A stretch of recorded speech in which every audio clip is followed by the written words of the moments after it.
সকাল সকাল হরেনের চায়ের দোকানে বসে খবরের কাগজ উল্টাচ্ছিলাম। আজ একটা বাড়তি ছুটি নিয়েছি শুধুমাত্র পাড়া ছেলেদের ফুটবল খেলা দেখতে যাওয়ার জন্য। কিন্তু কাল রাতের থেকে যে অবিশ্রান্ত বর্ষণ চলছে তাতে মনে হয় মাঠে এক হাঁটু জল জমে গেছে। আমি পাশে নামিয়ে রাখা ভাতটা তুলে নিয়ে একটা চুমুক দিলাম। পকেটের এদিক ওদিক হাতড়ে সিগারেটের প্যাকেটটা খুঁজছি, এমন সময় আরে এই নাও, আমার থেকে খাও। তাকিয়ে দেখি কিশোরী একটা পাসিং শো বের করে আমার দিকে এগিয়ে ধরে আছে। আমি ওর হাত থেকে সিগারেটটা নিয়ে বললাম, আজ আর হলো না বোধহয় কিশোরী, বুঝলে, ছুটিটা আজ না নিলেই ভালো হতো। কিশোরী আমার হাতের থেকে কাগজটা নিয়ে একটা চা বলে পাশে বসলো। আমি সিগারেটটা ধরিয়ে ভাঁড়ে পড়ে থাকা অবশিষ্ট চা টুকুতে চুমুক দিয়ে ওটা ছুঁড়ে ফেললাম দূরে ভাঙা মাটির ভাঁড়ের স্তূপে। হঠাৎ কিশোরী আমার হাতটা খিঁচে ধরল। বললাম, কি হলো? তা এতক্ষণ কাগজটা নিয়ে বসেছিল যখন, এই খবরটা দেখোনি? আমি বিস্মিত হয়ে কিশোরীর আঙুল দিয়ে দেখানো জায়গাটা পড়লাম। ওই অংশটিতে যা লেখা আছে তার মর্ম এই: বীরভূমের রুদ্রপুর গ্রামের জমিদার ভবানী মুখার্জির বাড়িতে ঘটে গেছে এক অলৌকিক দুর্ঘটনা। সদ্য বাড়ির বৈঠক ঘরে রাখা পাথরের লক্ষ্মী মূর্তি চুরি হওয়া নিয়ে বিরাট চাঞ্চল্য ছড়িয়ে পড়েছিল গোটা গ্রাম জুড়ে। গতকাল বাড়ির কাজের লোক ছাদ পরিষ্কার করার উদ্দেশ্যে যখন ওপরে যায়, দেখে সেই মূর্তিটি ভগ্ন অবস্থায় ছাদের এক প্রান্তে পড়ে আছে।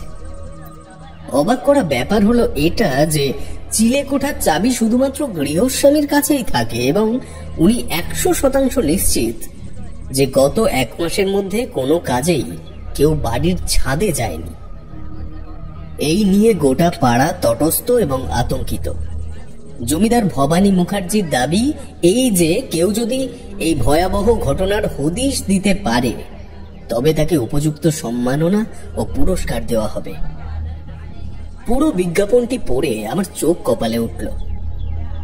এমনই এক কাহিনী এতে লেখা যা আদৌ বিশ্বাসের যোগ্য কিনা তা নিয়ে মনে দলাদলি চলতে লাগলো বিস্তর। আমি আঙুলের ইশারায় কিশোরীকে আরেকটা সিগারেট দিতে বললাম। কিশোরী সিগারেটের প্যাকেটটা বের করে বললে, আমি যা ভাবছি তুমিও কি তাই ভাবছো?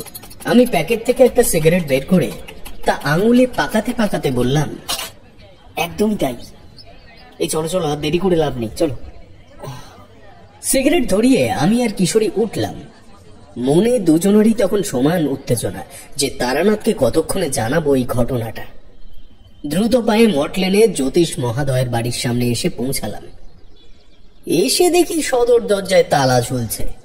কিশোরী বলল, কি ব্যাপার হে, ঠাকুরমশাই কি বাড়িতে নেই নাকি?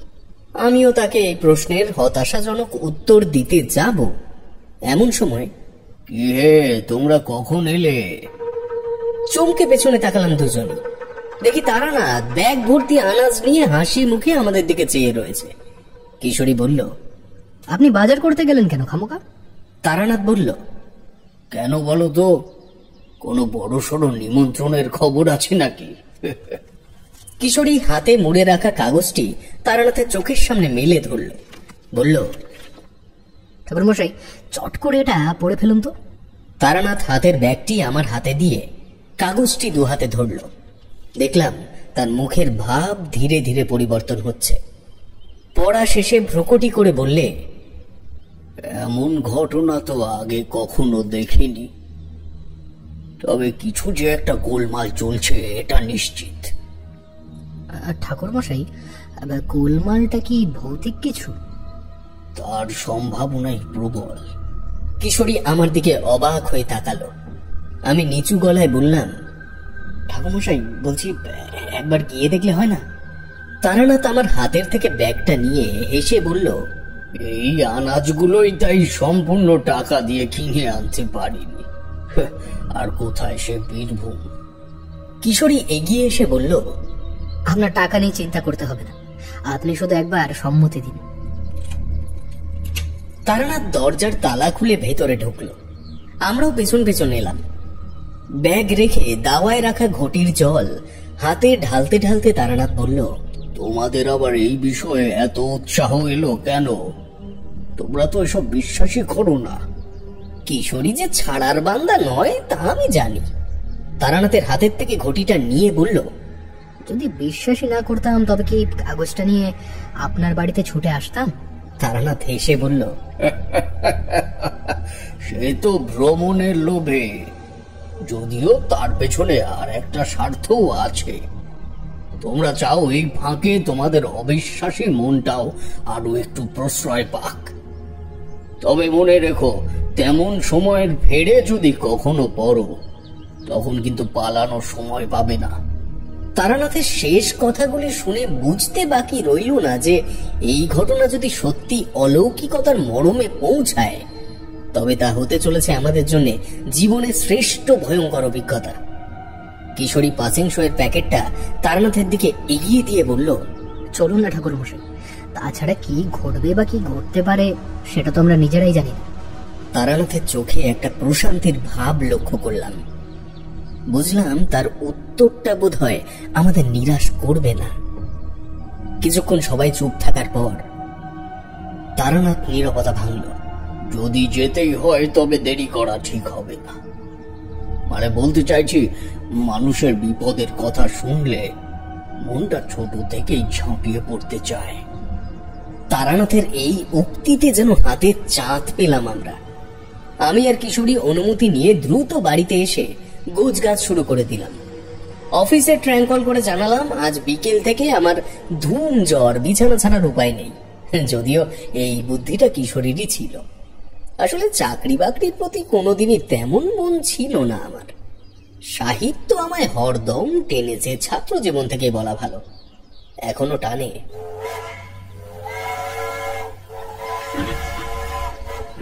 কাগজে দেওয়া ঠিকানা অনুযায়ী গন্তব্যে অর্থাৎ বীরভূমের রুদ্রপুর গ্রামে পৌঁছালাম বিকেল নাগাদ। বোলপুর স্টেশন থেকে গরুর গাড়িতে চেপে অতিক্রম করলাম প্রায় 10 মাইল পথ।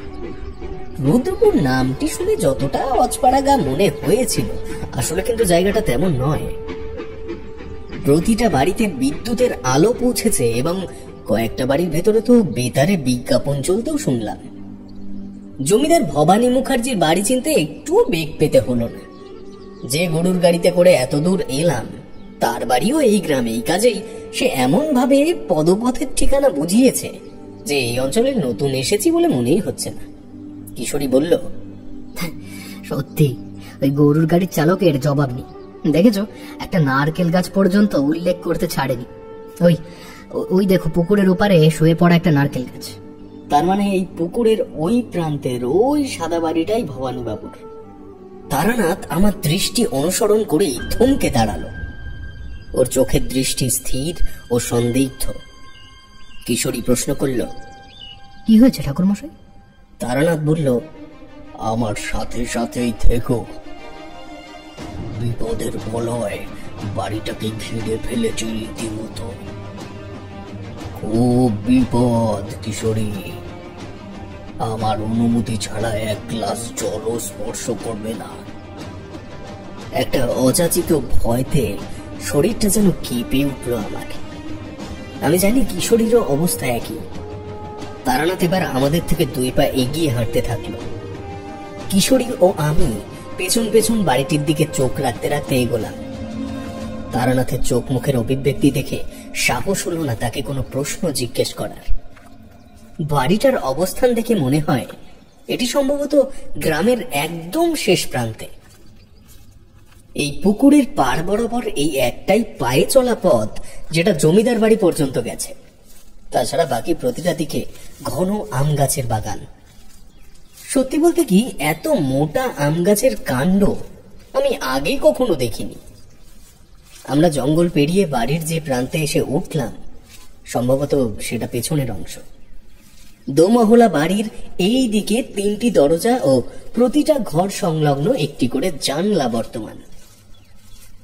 তারানাথের দৃষ্টি বাড়ির ছাদ পর্যন্ত কেবল সীমাবদ্ধ নয়, যতটা সম্ভব চোখ ঘুরিয়ে ঘুরিয়ে সে দেখে নিচ্ছে আশেপাশের সমস্ত অঞ্চলটুকু। তার মুখে কথা নেই। এতক্ষণের মধ্যে বেশ কয়েকবার যখন যখন জঙ্গলের ফাঁকের থেকে পলেস্তারা খসে পড়া আদি জমিদার বাড়িটা দেখা গেছে, ততবারই সে দাঁড়িয়ে পড়েছে। আমরা বাড়ির এই দিকটা থেকে কোমর সমান আগাছার জঙ্গল পেরিয়ে বিপরীত প্রান্তে এলাম। সন্ধ্যা তখন সবে নামছে।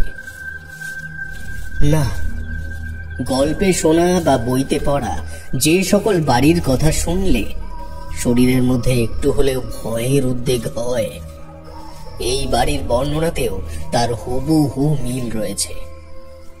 মোটা মোটা থামের উপর দাঁড়িয়ে থাকা দোমহলা ভগ্ন প্রায় বাড়িটি দেখলে মনে হয় বহু দিনের খিদে নিয়ে কোনো এক নরপিশাচ দাঁত বের করে আমাদের মতো তুচ্ছ জীবগুলিকে দেখে হাসছে। উঠোনের আয়তন বেশ বড়, কিন্তু অযত্নে ইতস্তত বড় বড় আগাছার জঙ্গল হয়েছে। তারানাথ বলল, অবস্থা একেবারেই ভালো নয়, না এলে সত্যি অনেক বড় বিপদ হয়ে যেত। আমিও কিশোরী দৃষ্টি বিনিময় করলাম। আসলে পরিবেশ একটু থমথমে হলেও বিপদের সংকেত জাতীয় কিছু তখন আমরা বুঝতে পারিনি। তবে আমরা যে সেই সংকেত বুঝতে পারার যোগ্যতাই অর্জন করিনি, তাই ঘটনার ফলাফল শুনলে তোমরাও বুঝতে পারবে। তারানাথ এক পা দুপা করে এগোতেই লক্ষ্য করলাম বাড়ির প্রধান প্রবেশদ্বারের ওপরে আলো জ্বালানো হলো। যে আলোটি জ্বাললো তাকে আমরা দূর থেকেই দেখতে পেয়েছি। একটি ঈষৎ কুঁজো বৃদ্ধ ব্যক্তি, কাঁধে একটা গামছা, পরনে খাটো ধুতি, খালি গা। আমরা সিঁড়ির কাছে পৌঁছতেই তার দৃষ্টি আকর্ষিত হলো। চমকে উঠে বললেন, কে কে কে আপনারা? উত্তরটা দিল তারানাথ, আমরা ভবানী মুকুজ্জের সাথে দেখা করতে এসেছি, ওনাকে একটু খবর দেবেন। বৃদ্ধটি বলল, আপনাদের পরিচয়? আমরা এসেছি কাগজের একটা বিজ্ঞাপন পড়ে, বাকিটা আশা করি তুমি জানো। লোকটির মুখে একটা প্রসন্নতার হাসি ফুটে উঠল। একটা বাড়তি উৎসাহ জানিয়ে বললেন, আসুন আসুন আসুন, বাইরে দাঁড়িয়ে কেন? আসুন, আমি এখনই ডেকে পাঠাচ্ছি কর্তা বাবুকে। আসুন না আসুন না, আপনারা আসুন। আমরা বারান্দায় উঠে এলাম। বৃদ্ধ লোকটি উচ্চস্বরে হাত দিতে দিতে বাড়ির ভেতরে চলে গেল। মিনিট 5 পরে ভেতর থেকে দুজনকে কথা বলতে বলতে বাইরে আসতে শুনলাম। যারা এলেন তাদের মধ্যে একজনের সাথে আমাদের আগেই পরিচয় হয়েছে, আর একজনের ব্যক্তিত্ব দেখেই বোঝা যায় ইনি বাড়ির মালিক শ্রেণীর মধ্যে একজন। পরনে লাল কুচি করা ধুতি এবং চকচকে বোতাম লাগানো গরদের পাঞ্জাবি। আমাদের মধ্যে কিশোরীকেই বোধহয় ওনার মনে ধরল। বললেন, নমস্কার, আপনাদের অসংখ্য ধন্যবাদ যে কাগজে বিজ্ঞাপনটা দেখে আপনারা এসেছেন। নমস্কার, আমার নাম কিশোরী, আর ইনি তারানাথ চক্রবর্তী, আর ওর নাম বিভূতি। পরিচয় বিনিময়ের পর ভবানী বাবু বললেন, আজ অনেক দিন পর আমার বাড়িতে ব্রাহ্মণ অতিথি এলো, তবে কাগজে ঠাকুরমশাই সম্পূর্ণ বিবরণ দেওয়া তো সম্ভব হয়নি। আসুন, ভেতরে আসুন, আগে আপনাদের গুছিয়ে বলি।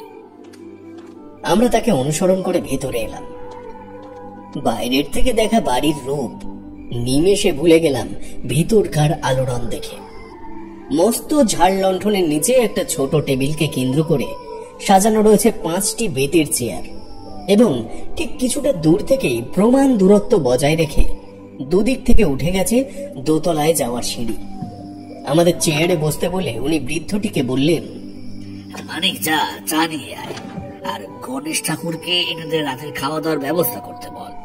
তারানাথ এতক্ষণে কথা বললে, এত ব্যস্ত হবেন না, যদি ভুল না করে থাকি আপনি তো ভবানী মুকুজ্জে। জমিদার বাবু মাথা নেড়ে সায় দিলেন। তারানাথ বলতে থাকলো, আপনি আমাদের নিয়ে চিন্তা করবেন না, আপনাকে সাহায্য করতে এসেছি মুকুজ্জে মশাই, দয়া করে আগে পুরো ঘটনাটা বলুন দেখি। আমরা চেয়ারে বসলাম। জমিদার বাবু কিছু বলার আগেই কিশোরী আগ বাড়িয়ে বলল, আরে আপনি একবার বলে দেখুন না ভবানী বাবু, দেখুন ইনি সব ঠিক করে দিতে পারবেন। তারানাথ ভারী চোখে কিশোরীর দিকে চাইল। কিশোরী আরো কিছু বলতে চাচ্ছিল, কিন্তু এই দৃষ্টি নিক্ষেপের পর আর কথা বলা যায় না। ভবানী বাবু বলতে শুরু করলেন, ঠাকুর মশাই, আমরা ব্রাহ্মণ ঠিকই, কিন্তু আমার জ্ঞাতি গোষ্ঠীতে কেউ কোনোদিন পুজো পাঠ বিশেষ করেনি।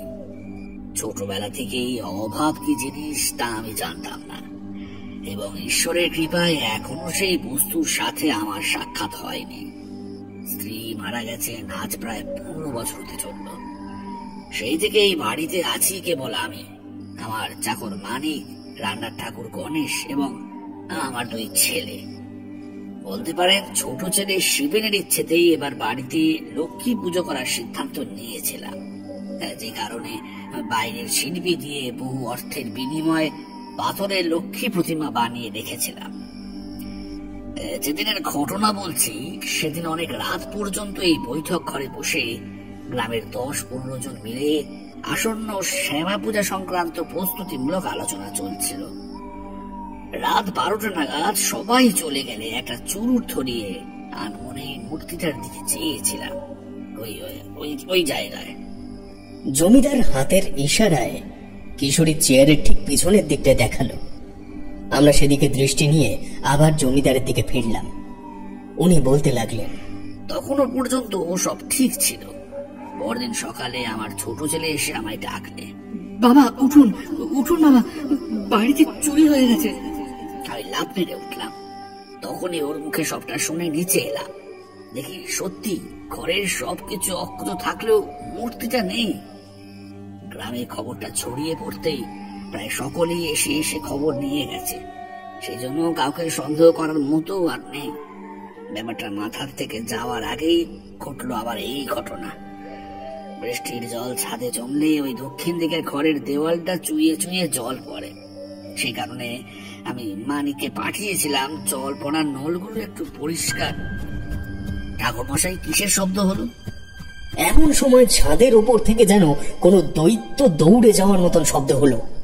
চেয়ার ছেড়ে তারানাথ বলল, ছাদে যাওয়ার সিঁড়ি কোন দিকে একটু বলুন তো। ভবানীবাবু ভীত চোখে তারানাথের দিকে তাকিয়ে কোমর থেকে একটা চাবি বের করে কাঁপা হাত তুলে দেখিয়ে দিল বারান্দার দিকটা। কিশোরী, টর্চটা নিয়ে এসো বলে তারানাথ চাবিটা নিয়ে ছুটে বারান্দায় গেল। দাঁড়িয়ে দুদিকে একবার দেখে নিয়ে বাঁ দিকে সিঁড়ি লক্ষ্য করে দৌড়ে উপরে উঠতে শুরু করলো। আমিও কিশোরী তার পেছন পেছন, এবং কিশোরীর হাতে একটি 2 সেলের টর্চ। ছাদের সিঁড়ি ফুরিয়েছে একটি মস্ত বড় লোহার দরজার পাদদেশে। উত্তেজনায় বুকের ভেতরে তোলপাড় করছে ঠিকই, কিন্তু এই নির্ভীক তারানাথকে চোখের সামনে এই রূপে পেয়ে মস্তিষ্কে যেন কোনো সম্ভাব্য অলৌকিকতাও ঠাঁই পাচ্ছে না মুহূর্তের জন্যেও।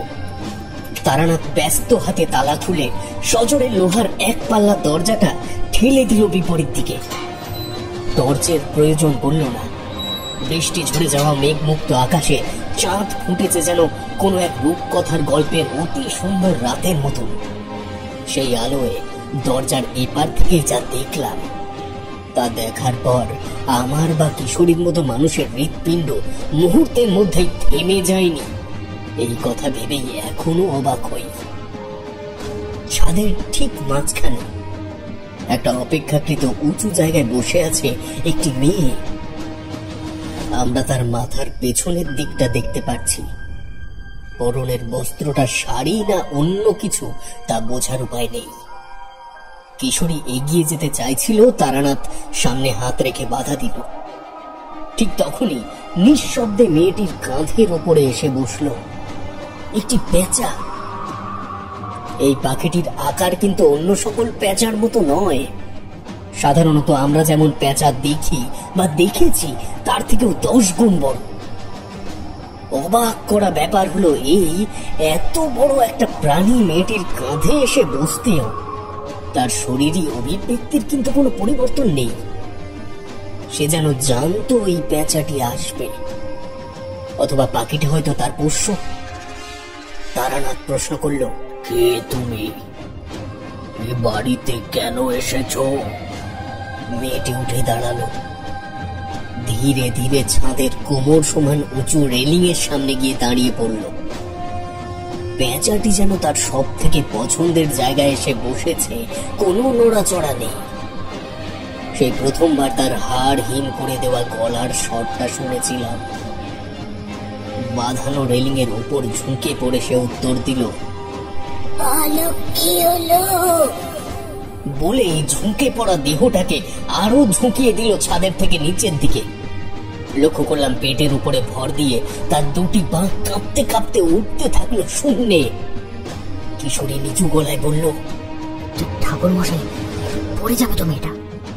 কথা শেষ হলো না তার আগেই মেয়েটি নিজেকে সম্পূর্ণ ভর শূন্য করে ছাদের রেলিং টপকে অদৃশ্য হলো, কিন্তু নিচে কোনো ভারী বস্তু পড়ার মতো শব্দ হলো না।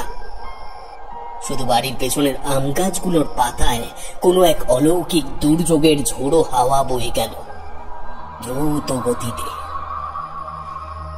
আমার ও কিশোরীর দুজনের অবস্থায় তখন পাথরের মূর্তি প্রমাণ।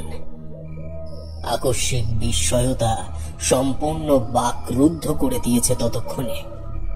তারানাথ বলল, নিচে চলো, এখানের কাজ ফুরিয়েছে। আমরা তাকে অনুসরণ করে আবার নিচে ফিরে এলাম। অবাক হলাম গৃহস্বামীর ঘটনাস্থলে উপস্থিত না হওয়া দেখে। উনি বৈঠক ঘরে একই স্থানে চুপ করে বসেছিলেন। আমাদের দেখে চেয়ার ছেড়ে উঠে দাঁড়ালেন।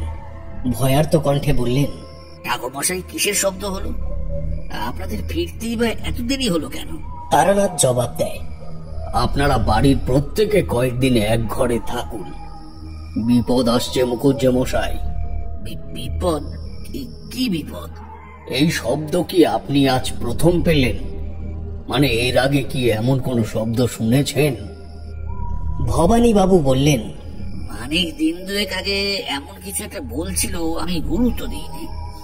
আমার পায়ের কারণে আমি প্রায় 5 বছর হয়ে গেল সিঁড়ি ভাঙতে পারি না। এই দেখুন। এবার বুঝলাম গৃহকর্তার ওপরে না আসার কারণ। তার পাজামার কাপড়টা একটু উঁচু করতে দেখলাম ভদ্রলোকের বাঁ পায়ের গোড়ালির নিচের অংশটুকু, অর্থাৎ পায়ের পাতা, শরীরের সজীব অস্তিত্বের প্রমাণ বহন করছে না। সেটা দুটি নাটের মাধ্যমে পায়ের ওপরের অংশের সঙ্গে যুক্ত। তারানাথ প্রশ্ন করল, কি হয়েছিল? ভবানীবাবুর চোখে ভয়ের অভিব্যক্তিটা আরো বেশি প্রস্ফুটিত হল। বললেন, বাঘে ছিঁড়ে নিয়ে গেছে। আমার বংশ পরম্পরায় সবার শিকারের শখ আছে, এটা তারই একটা অপ্রিয় স্মৃতি। আমি মানিক আর গণেশকে বলছি আজ থেকে আমার ঘরেই শুতে। কিন্তু ঠাকুর মশাই, বিপদ যাই হোক, দয়া করে আমায় মুক্তি না দিয়ে আপনারা যাবেন না। ছেলেপুলেগুলো এখনো বিয়ে দিতে পারেনি, তার মধ্যে একই হোনা সৃষ্টি শুরু হলো। আমি তো কোনোদিনই কারো কোনো ক্ষতি করিনি। তারানাথ বলল, ক্ষতি শুধুমাত্র স্বেচ্ছায় হয় তা নয় মুখুজ্জে মশাই। আমরা অবচেতনেই প্রতিনিয়ত কারোর না কারোর ক্ষতি করে চলেছি। যেমন ধরুন, আপনি আপনার শখের জন্য কতগুলি প্রাণীকে হত্যা করেছেন, কিন্তু তারা অবলা, কথা বলতে পারে না বলে আপনি জানেনই না যে তাদের কত বড় ক্ষতি আপনার দ্বারা হয়েছে। কিন্তু মুখুজ্জে মশাই, সবাই যে কথা বলতে পারে না তা কিন্তু নয়।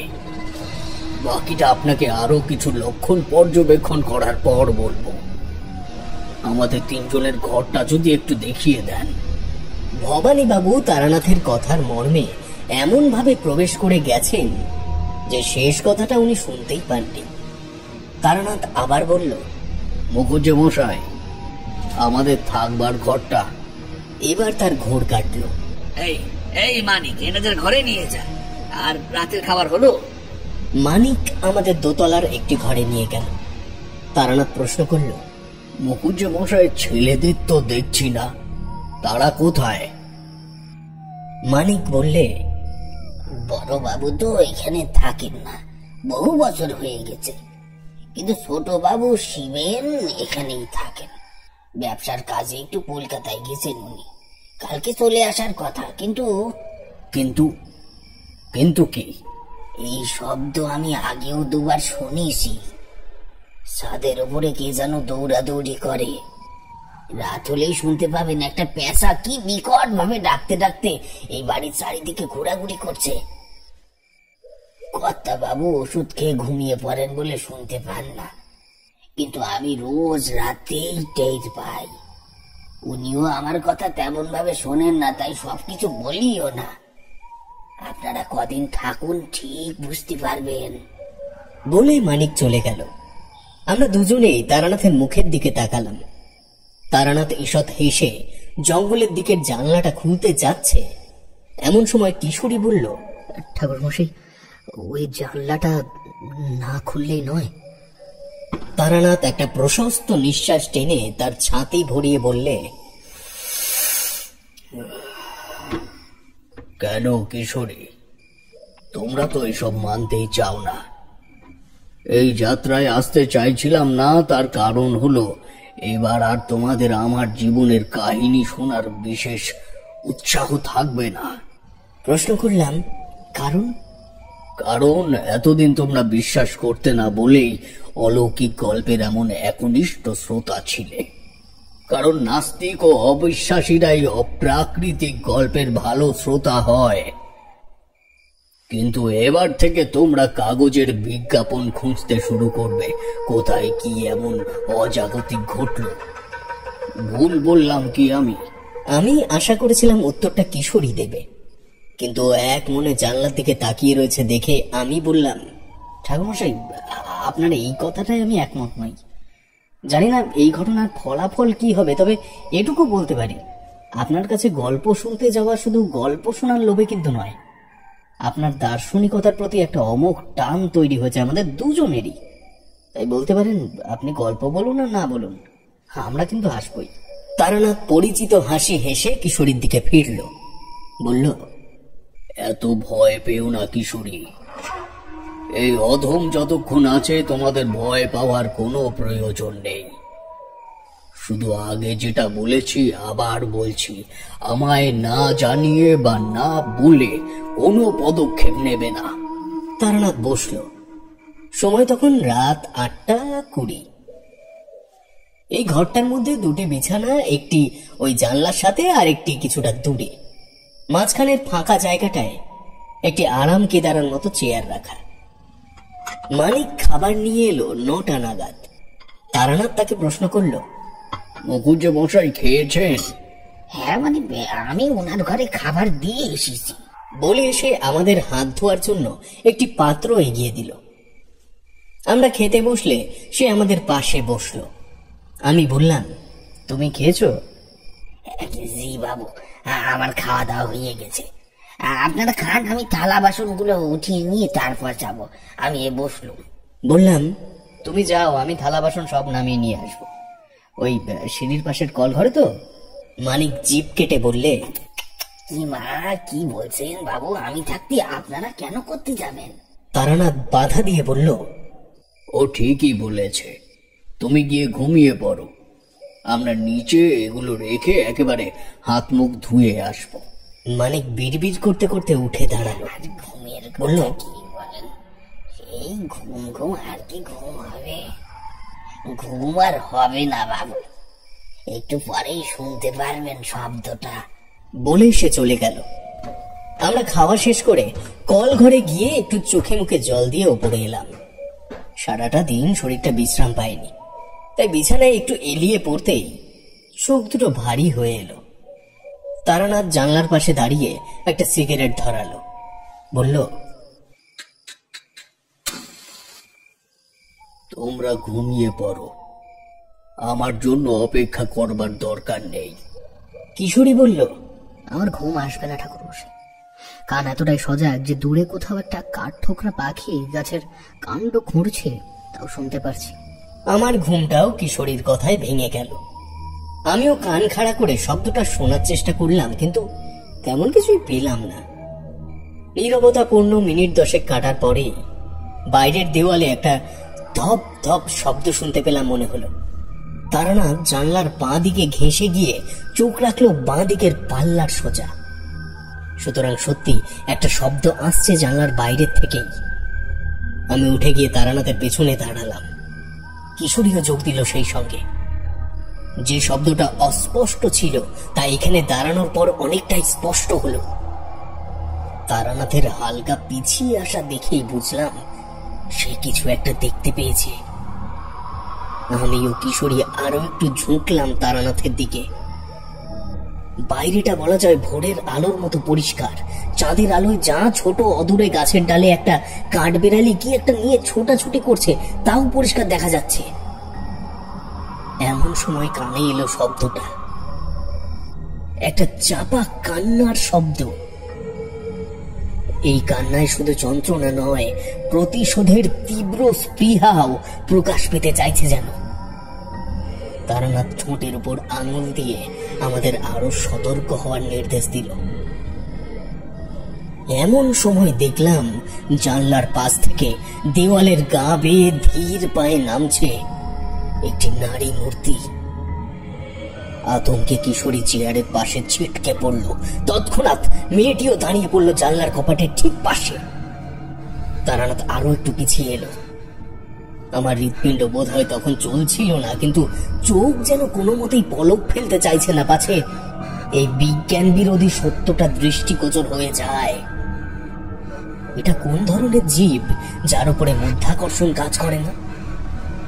আমরা প্রত্যেকে এতটাই নিঃশব্দে থাকার চেষ্টা করছি যে নিঃশ্বাসের শব্দ পর্যন্ত কানে আসছে না। কয়েক সেকেন্ড পরে আবার পায়ের শব্দ শুরু হলো দেওয়ালে। তারানাথের জটা ভরা চুলের পাশের থেকে একটি চোখ বের করে দেখলাম মেয়েটি আবার ধীরে ধীরে নিচের দিকে নামতে শুরু করেছে। কাঁধে বসে আছে সেই অস্বাভাবিক বড় আকারের পেঁচাটি। এবার তারানাথ নিজেই নিঃশব্দে জানলার কপাট দুটো টেনে বন্ধ করে দিল। ওর মুখে সম্পূর্ণ দুশ্চিন্তার ছাপ। জিজ্ঞেস করলাম, কি বুঝছেন ঠাকুর মশাই? যা বুঝছি অবস্থা একেবারেই ভালো নয়। বাড়িটাকে যে অত্যন্ত ভয়ঙ্কর একটি শক্তি ঘিরে ফেলেছে তা আমি আসার পথে পুকুরের ওপর থেকে যখন বাড়িটাকে দেখি তখনই বুঝতে পেরেছি। কিভাবে? গুরুর কৃপায় এইটুকু শক্তি পেয়েছিলাম যে বিপদগ্রস্ত মানুষকে দেখলে আমি বুঝতে পারতাম একটা কালো ধোঁয়ার মতো ছায়া উদ্দিষ্ট ব্যক্তিকে তাড়া করে বেড়াচ্ছে সব সময়। তবে তবে আপনি তো কোনো মানুষকে দেখেননি পুকুরের ওই পার থেকে? তারানাথের চোখ আরো মোটা হলো এই প্রশ্ন শুনে।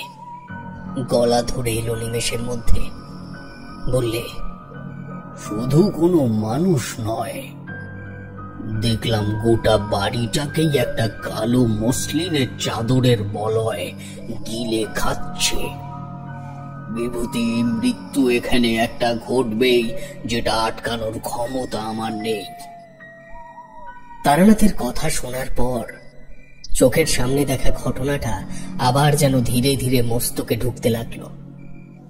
এতক্ষণ যা দেখেছি তার ভয়াবহতা কতটা সেটা বুঝিয়ে দিল আমার দাঁড়িয়ে না থাকতে পারাটা। বিছানায় বসে পড়লাম ঠিকই, কিন্তু মুখে যতটা সম্ভব কম ভয়ের অভিব্যক্তিকে প্রশ্রয় দিলাম। কারণ কিশোরী ইতিমধ্যেই এমন একটা ঘটনা ঘটিয়ে ফেলেছে, সেখানে আমিও যদি ভয়তে মুষড়ে পড়ি তাহলে তারানাথের কাজে যথেষ্ট বাধা আসবে। সেই রাতে কেউ ঘুমোলাম না। পেঁচার ডাকের যেই সম্ভাবনার কথা শুনেছিলাম তেমন কিছু পাইনি সেই রাতে। হয়তো তারানাথই এমন কিছু করলো যাতে বিদেহী শক্তি স্পর্ধা পেল না। পরদিন খুব সকাল নাগাদ তারানাথ আমাদের নিয়ে নিচে নেমে এলো। ভবানীবাবু দেখি আমাদের আগেই উঠে গেছেন। তারানাথের উদ্দেশ্যে বললেন, ঠাকুর মশাই এত সকালে নেমে এলেন যে? রাতে ঘুম হয়নি নাকি? তারানাথ বলল, চেষ্টা তো অনেক করেছি কিন্তু এলো না। আপনার বাড়িটা আর ঘুমানোর উপযোগী নেই মুকুজ্জে মশাই। আপনি যদি একদিন ওষুধ না খেয়ে রাতে শুতে যেতেন তাহলেই বুঝতে পারতেন। এখন চলুন, আপনাকে নিয়ে আমার একটা কাজ আছে। ভবানীবাবুর চোখ ছোট হয়ে এলো। বললেন, আমায় কি করতে হবে ঠাকুর? এই বাড়িটা বন্ধন না করে দিলে যে কোনো সময় একটা বড় ক্ষতি হয়ে যেতে পারে। চলুন, এই কাজ গৃহস্বামীকেই করতে হয়। মানিক পাশে এসে দাঁড়িয়েছিল। তারানাথ ওকে বলল, মানিক, একটা জল ভর্তি ঘটি এনে দাও তো। মানিক দৌড়ে গিয়ে একটা পেতলের ঘটিতে জল ভরে নিয়ে এলো। তারানাথের পেছন পেছন আমরাও বাড়ির বাইরে এলাম। ঘটির জলের দিকে তাকিয়ে চাপা স্বরে কিছু একটা বলল তারানাথ। তারপর সেটা ভবানী বাবুর হাতে দিয়ে বলল, এর মধ্যে আপনার ডান হাতের তর্জনী ডুবিয়ে রেখে আমার পেছন পেছন বাড়ির চারিদিক প্রদক্ষিণ করবেন এবং তার সাথে সাথে যখন যখন ইশারা করব ডোবানো আঙুল তুলে নিয়ে ঘরের ভিতের উপর ছিটিয়ে ছিটিয়ে জল দেবেন। আর আমরা দুজন বাদে বাকিরা সবাই বারান্দায় উঠে দাঁড়াও। আমরা উঠে এলাম ওপরে। তারানাথের নির্দেশ অনুযায়ী ভবানী বাবু ডান হাতের তর্জনী ঘটির জলে ডুবিয়ে নিয়ে তাকে অনুসরণ করতে শুরু করলো। এভাবে সম্পূর্ণ বাড়িটা ঘুরে আবার পূর্বের জায়গায় আসতে সময় লাগলো প্রায় 20 মিনিট। ভবানী বাবুর হাতের থেকে ঘটিটা নিয়ে তারানাথ পুকুরের দিকে চলে গেল। গৃহস্বামী বললেন, তোমরা যে কোন দৈবক্রমে আমাদের বাড়িতে এলে আমি ভেবে পারছি না। বয়স তো আর কম হয়নি, তাই আমার অভিজ্ঞতা থেকেই বলছি, এমন একজন স্বনির্ভরশীল আত্মবিশ্বাসী মানুষ পাশে থাকলে নিজের মৃত্যু হবে জানলেও কিছু সময় স্বস্তিতে থাকা যায়। বলে উনি আবার পুকুরের দিকে চাইলেন। তারানাথ তখন ফিরছে, ওর হাত শূন্য। আমাদের কাছে এসে বলল, ঘটিটা জলে দিয়ে এলাম। আর মুখুজ্জে মশাই, আমার আত্মবিশ্বাস আপনাদেরকে রক্ষা করতে পারলে বরং ভালোই হতো, কিন্তু সেটা কি কখনো সম্ভব? মনে রাখবেন, কর্মের ফল বিধাতা দেয় এবং যাকে খণ্ডানোর ক্ষমতা আমার মতো সাধারণ মানুষের নেই। ভবানীবাবু বিব্রত হয়ে পড়লেন। বললেন, ঠাকুর মশাই, কর্মের ফল বলতে আপনি কি বলতে চাইছেন? এমন সময় একটা কালো রঙের ফিয়েট গাড়ি ধুলো ওড়াতে ওড়াতে বাড়ির উঠোনের সামনে এসে থামল। এই প্রথমবার বাড়িতে আসার প্রধান রাস্তাটা আবিষ্কার করলাম ওই গাড়িটা আসার অস্থায়ী পথটি দেখে। অস্থায়ী বলছি কারণ সামনের আমবাগানের মধ্যে থেকে বিশেষ একটি জায়গা বরাবর জঙ্গল নেই বললেই চলে এবং মাটি অনেকটাই সমান। এই বাড়িটিকে যেন চারিদিক থেকে আবৃত করে রেখেছে ঘন সবুজে ভরা বনস্পতির দল। পরিবেশের কথা বললে শৌখিন হাওয়া বদলের জায়গা হিসেবে এই স্থানে জুড়ি মেলা ভার। ভবানীবাবু বললেন, ওই শিবেন এলো। দেখলাম একটি বছর 25-এর যুবক আমাদের আপাদ মস্তক নিরীক্ষণ করতে করতে এগিয়ে আসছে।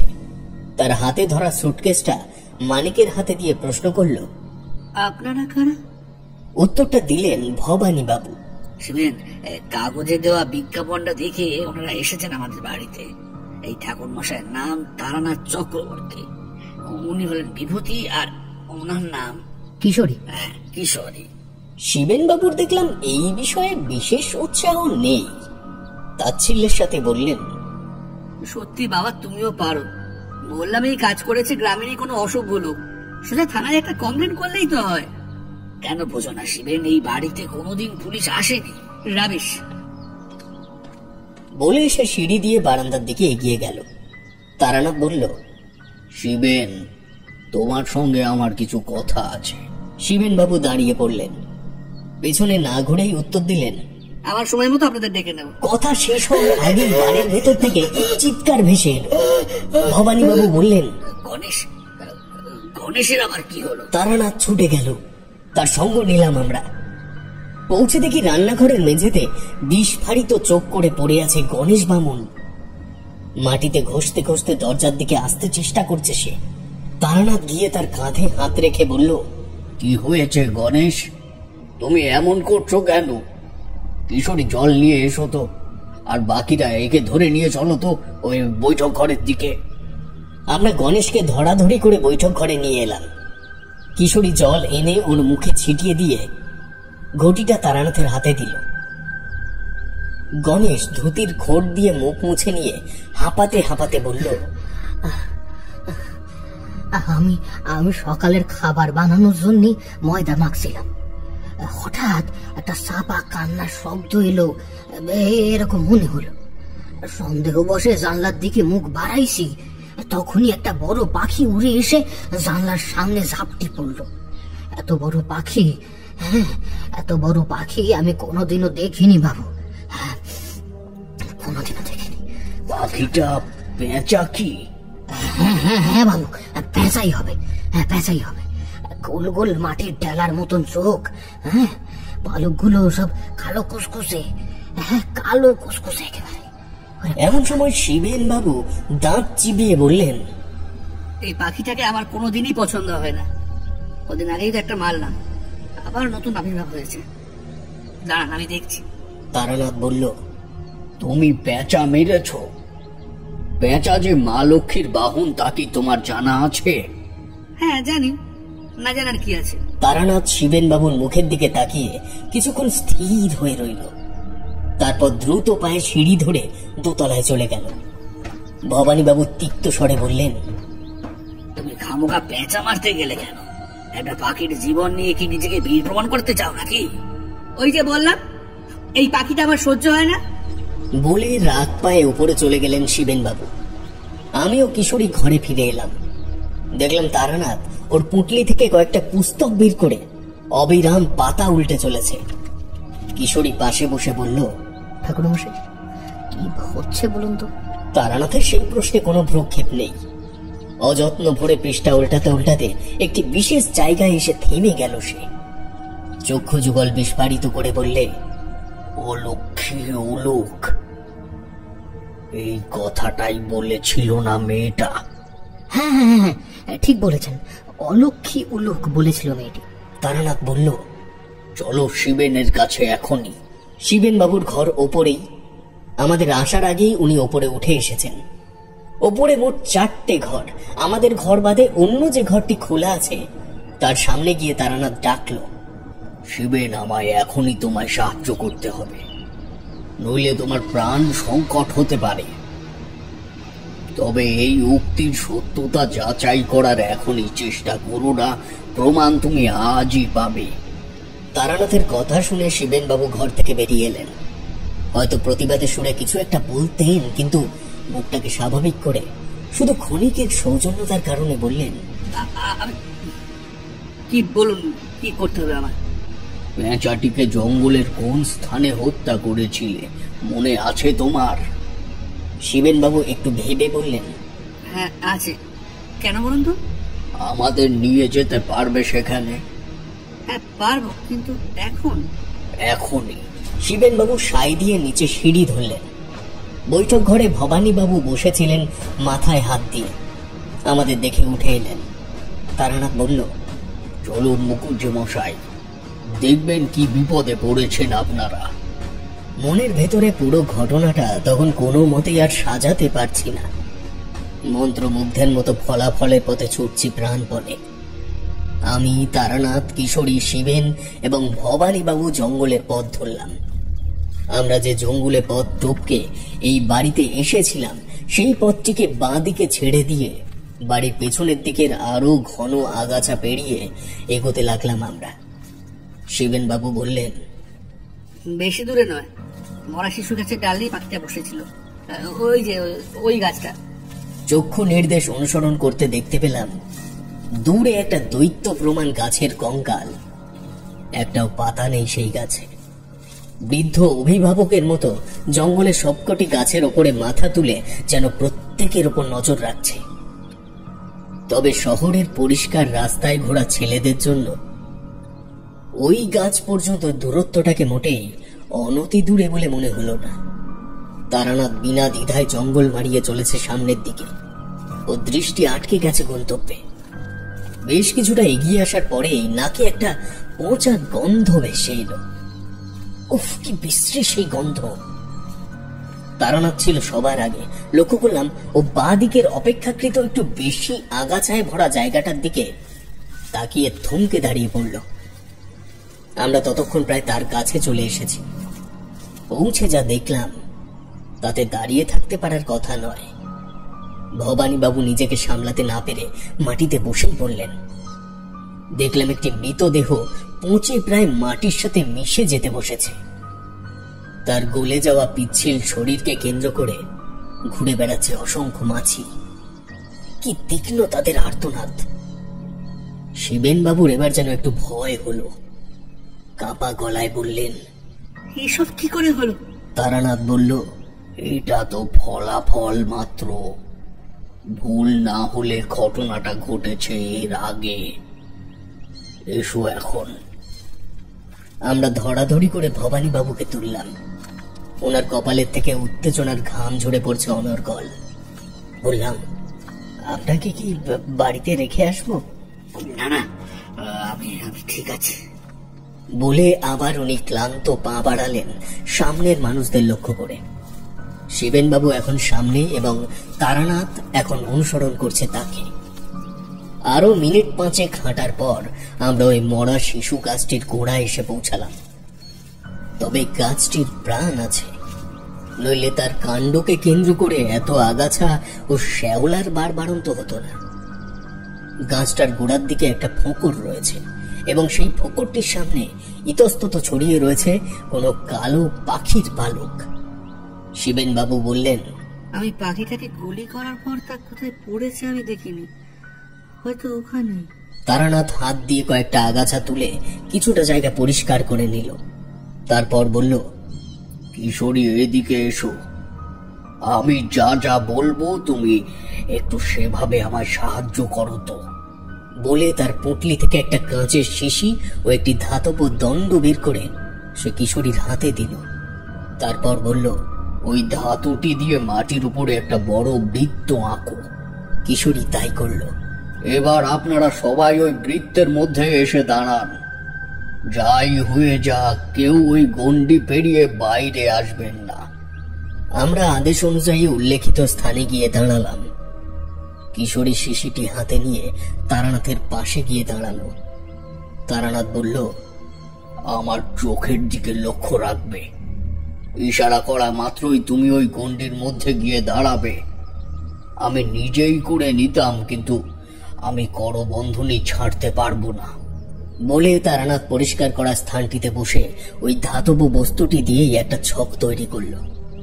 তারানাথ বলল, আমার নির্দেশ অনুযায়ী ডান হাতের তালুতে শিশির থেকে গঙ্গা জল নিয়ে ঢেলে দেবে এই ছকের মধ্যে। আর দেরি করা ঠিক হবে না, শুরু করি। ওম মনোপ্রীতা অন্যস্তি অলক্ষিতাং নমঃ রত্রয়ন্তি অমঙ্গলা ভোরহর বিনাশায় নমঃ। ওম ভুবুর্ভুবঃ তৎসাদিতমন্গিং ভর্গদেবস্য ধীমহি ধিয়ো ইয়ো ন প্রচোদয়াৎ। সর্বরোগ নিবারায়ণ সর্বজন সর্বস্বী আকর্ষণায়ং শ্রীং ওম স্বাহা। মন্ত্র পাঠ শুরু করলো তারানাথ। আন্দাজ করতে পারিনি যে এই ঘটনা শেষে তারানাথকে মন্ত্র যজ্ঞেও বসতে হবে। কিশোরী স্থির দৃষ্টিতে তারানাথের চোখের দিকে তাকিয়ে আছে। খানিক বাদে বাদে তারানাথের ইঙ্গিত বরাবর শিশির থেকে গঙ্গা জল ঢেলে দিচ্ছে সে ওই অঙ্কিত চতুর্ভুজের মাঝখানে। মিনিট 15 একইভাবে চলল এই ক্রিয়া।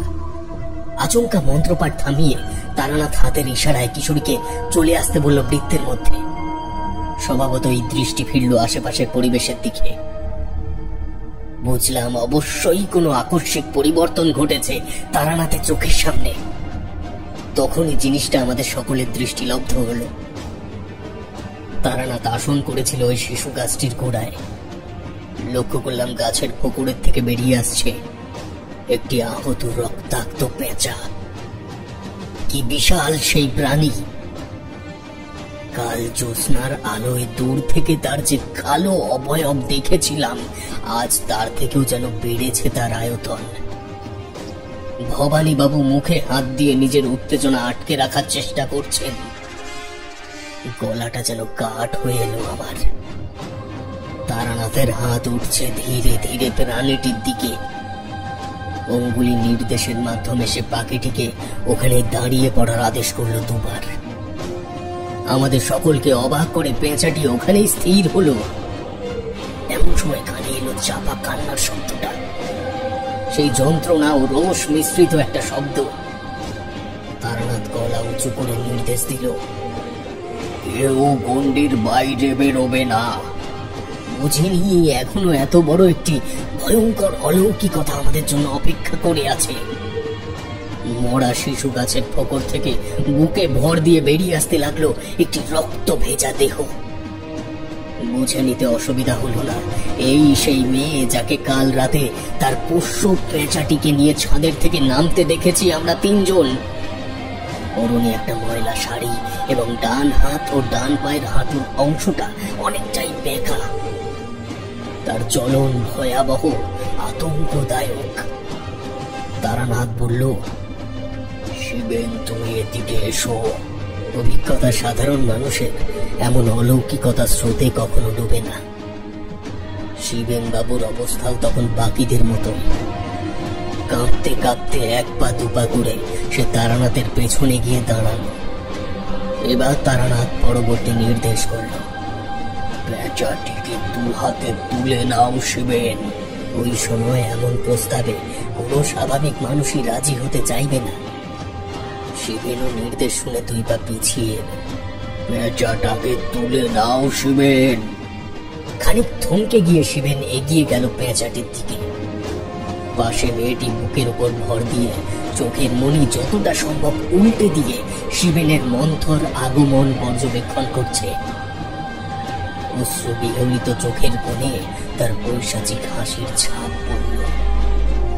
কি যেন একটা পরম প্রাপ্তির আশ্বাস পাচ্ছে মেয়েটি উক্ত কর্মের মাধ্যমে।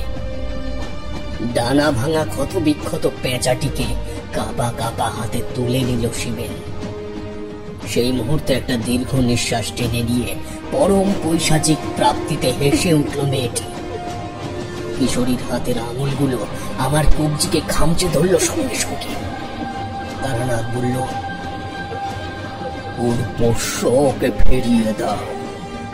তুমি যাকে মেরেছ সেটা কোনো জঙ্গলি পেঁচা নয়, তার রীতিমতো একটা মনিব রয়েছে। দেরি করো না শিবেন। শিবেন কাঁপা হাতে পেঁচাটিকে এগিয়ে দিল মেয়েটির দিকে। এই সম্পূর্ণ কাজটি করতে যতটা সময় লাগলো, মেয়েটির পাখিটিকে শিবেনের হাতের থেকে ছিনিয়ে নিতে তার 1 ভাগ সময়ও লাগলো না। চাপা ঘৃণা ও রোষের প্রকাশ পেল তার হাড় হিম করা অপার্থিব কণ্ঠে। সেই কণ্ঠ আমার মনে এলে আজও আমার হৃৎপিণ্ড কয়েক মুহূর্তের জন্য বিরূপ আচরণ করে ওঠে। পাখিটিকে কাঁধে বসিয়ে নিয়ে আস্তে আস্তে উঠে দাঁড়ালো মেয়েটি। শিবেনের মুখের কাছে ঝুঁকে পড়ে মেয়েটি বলল, তুই আমার পদ্মকে মেরেছিস, কিন্তু আমি তোকে মারবো না। ভয় পাস না শিবেন, আমি সারা জীবন তোদের পাশে থাকবো। সব সময় তোদের মাথার উপরে ছাতা হয়ে থাকবো আমি। তবে আজ তুই নিজের চোখে দেখে গেলি যে পেঁচাদেরও একটা সত্ত্বাধিকারী থাকে। এবার তোরা সবাই বুঝতে পারবি সেই সত্ত্বাধিকারীর প্রলয়। যা যা, বাড়ি ফিরে যা। বলে মেয়েটি আবার বুকের উপর ভর দিয়ে সরীসৃপের মতো গাছের অন্তঃগর্ভে প্রবেশ করল। তারানাথ বলল, সবাই মিলে ধরাধরি করে ওই মৃতদেহটিকে গাছের গোড়ায় নিয়ে এসো। এই বৃক্ষ সমেত তাকে অগ্নিদগ্ধ করতে হবে। মানুষটির প্রতি ভক্তির মাত্রা এমন পর্যায় পর্যন্ত পৌঁছিয়েছে তখন প্রত্যেকের যে পচা দেহটিকে তুলে নির্দিষ্ট স্থানে আনতে বিন্দুমাত্র দ্বিধাবোধ করল না কেউ। মৃতের অর্ধগলিত কাঠামোটা হেলান দিয়ে বসিয়ে দিলাম ওই ঘুণে ধরা শিশু গাছটির কাণ্ডে। কিশোরী ও তারানাথ আশপাশ থেকে বেশ কয়েকটা শুকনো লতা পাতা জোগাড় করে এনে মৃতদেহের ওপরে ছড়িয়ে দিল। হাতের ইশারায় শিবেনকে আগুন ধরিয়ে দেওয়ার নির্দেশ দিয়ে ওরা দুজনেই পিছিয়ে এলো। শিবেন 1 মুহূর্ত নিল না সেই কার্য সম্পন্ন করতে। দ্রুত পকেট থেকে দেশলাই বের করে আগুন লাগিয়ে দিল শুকনো পাতার স্তূপে। বহুদিনের শুকিয়ে যাওয়া বৃদ্ধ শিশু গাছটি জ্বলে উঠল বিজয় অনলের মতো। আমরা ফেরার পথ ধরলাম। শিবেন ভেবেছিল ও নিজ হাতে সমস্ত পাপের প্রায়শ্চিত্ত করল সেদিন, কিন্তু না। কাহিনীর মর্ম যে মৃত্যু পর্যন্ত যাবেই তা আমিও কিশোরী জানতাম। কারণ তারানাথ বলেছিল এই বাড়িতে অদূর ভবিষ্যতেই একজন মরতে চলেছে। জমিদার বাড়িতে পৌঁছে সবাই বৈঠকখানায় ঢুকলাম। কারোর মুখে কোনো কথা নেই, তবে জানতাম তারানাথ সমস্ত ঘটনার কারণ আড়াল করবে না। সেই নীরবতা ভাঙল সে, আপনাদের গ্রামে কি উলুক নামে কোনো মেয়ে থাকতো? মানিক দরজার কাছে এসে দাঁড়িয়েছিল, বলল, বাবু উলুক তো ডাইনি, মানে ওই রামু সর্দারের মেয়ে হলো উলুক। বাচ্চাদের ধরে নিয়ে গিয়ে বাড়িতে বসে খেলা করতো। বাপ মা মরে যাওয়ার পর ওই কাজ আরো বেড়ে গিয়েছিল, তাই গায়ের লোকেরা ওরে মায়ের গ্রাম সারা করেছে। কেন বাবু, ওরে দেখেছেন নাকি? আমার ও কিশোরীর হাঁটু ঈষৎ কেঁপে উঠল, কারণ এই নামটির মানুষকেই তো অগ্নিদগ্ধ করে এলাম আমরা। তারানাথ বলল, ডাইনি বলে কোনো জাত হয় না, সবাই মনে রাখবেন। এই সমাজে স্বাভাবিক বুদ্ধি নিয়ে সবাই জন্মায় না। আর সাথে এটাও মনে রাখবেন, এই অপবাদ যুক্ত যত মেয়ে আজ গ্রাম ছাড়া বা ঘর ছাড়া হয়েছে, তাদের প্রত্যেকেরই একটা মা আছে, যার আচার কার্যকারণ দেখতে দেখতে এরা বড় হয়ে ওঠে। শিবেন ভ্রুম কুঁচকে প্রশ্ন করল, ডাইনিদের মা? হ্যাঁ, আর সেই মাই হলেন শ্রী শ্রী অলক্ষ্মী, যার সংসারের ওপর তার রোষ দৃষ্টি পড়ে সে সেই বংশের কুলো ধ্বংস না করে সে ছাড়ে না। কাজেই তার সন্তানদের কাছে তার ভাই বোন ছোটবেলার খেলার সাথী হয়ে দাঁড়ায় একটা পেঁচা। অলক্ষ্মী হলেন দেবী লক্ষ্মীর আপন দিদি, এবং সে এই ব্রহ্মাণ্ডে যদি সব থেকে বেশি কাউকে ঈর্ষা করে, তবে সেটা তার নিজের বোনকে। ব্যাপারগুলো জেনে রাখুন, কারণ পরবর্তীকালে আপনাদের কাজে লাগবে মুখুজ্জে মশাই। অলক্ষ্মী কি চাইবে আপনার বাড়িতে তার অপছন্দের কোনো মূর্তি রাখতে? ভবানীবাবু চলন শক্তি হারিয়ে আচমকা চেয়ারে বসে পড়লেন, ঘষা গলায় বললেন, তবে কি? তবে কি? হ্যাঁ, ওই উলুক হলো অলক্ষ্মীর সন্তান এবং পদ্ম হলো তার পোষ্য পেঁচাটির নাম। মুখুজ্জে মশাই, জিতটা তো পীড়িত অদৃষ্টেরই হলো। এই পাপের শাস্তি যদি শিবের না পায়, সেটা ঈশ্বরের ন্যায় বিচার হবে কি? কিন্তু আপনি বা আপনার বড় ছেলে এই ঘটনার সাথে সরাসরি জড়িত নন ঠিকই, কিন্তু বলতে খারাপ লাগলেও এটা চিরন্তন সত্য। অবলা জীবের সাথে অনাচার অত্যাচার বা নিহত করলে এভাবেই জীবন হারাতে হয়। ওই যে আগেই বললাম, অলক্ষ্মী একবার রুষ্ট হলে কুল ধ্বংস না করে ছাড়ে না। যাক, এবার আমাদের অনুমতি দিন, আমরা আসি।